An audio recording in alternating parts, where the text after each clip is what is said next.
दादा, अरे मी आली इथं चौकात. अरे आज माझी बस मिस झाली ना, त्यामुळे मला आज उशीर झाला यायला.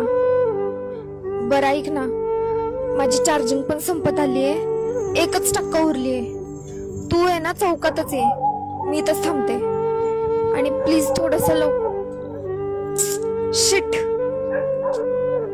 ए पम्या, आयटम बघ ना कसं कडक आहे. ओ मॅडम, सोडायचं का घरी? ऐ, मी काय म्हणतो, ती जर तयार झाली तर तू काय सोडणार आहे काय तिला? अय, ती सिगरेट दे इकडं. काय एकटाच घेतो काय? ठीक आहे, तू सिगरेट घे आणि आम्ही सगळे तिला घेतो. ओ मॅडम, अवकर मत नसेल तर या की इकडे. म्हणजे कसं होय, आम्ही करमणूक करू.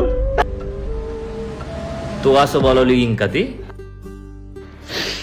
जर ती येणार नसेल ना, तर आपणच तिकडे जाऊ.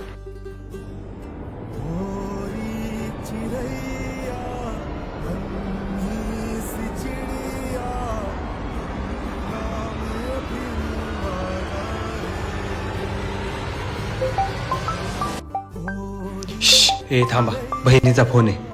हॅलो. हॅलो दादा, ऐक ना. अरे आज ट्रेन लेट झाली होती, मी स्टेशनला आलीये. आणि इथं स्टेशनवरती खूप अंधार आहे दादा. इथं काही टुकार मुलं पण बसलेत आणि ते खूप विचित्र काही काही बोलत आहेत. चेहऱ्यावरून तर ते रेपिस्टच वाटतात. तुला काय झालं ना, मुंडकसाठी एकेकाचं. तू नको काळजी करू, मी पोहोचतोय तिथे. चला रे. थांबा.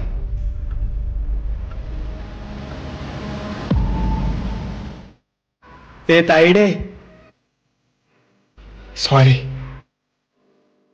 ओके, चल गाडी काढ. ए, आम्ही पण येणार. ती जशी तुझी बहीण आहे ना, तशी आमची पण बहीण आहे. ही पण कोणाच तरी बहीण असेल ना.